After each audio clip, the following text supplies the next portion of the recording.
You ask Tiger to solve. This deals with linear equations with one unknown. The final result is x equals 16. Let's solve it step by step. Simplify the expression. Expand the parentheses.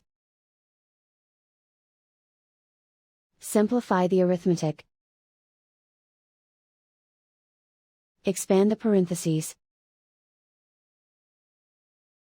Simplify the arithmetic.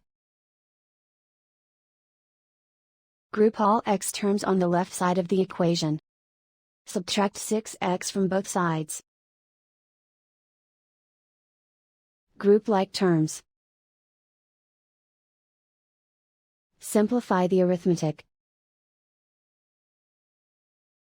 Group like terms.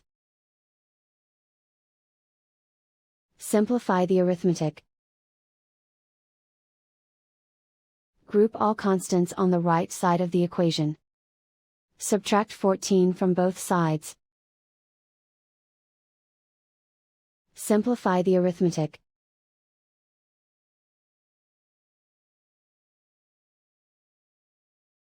And so the final result is x equals 16.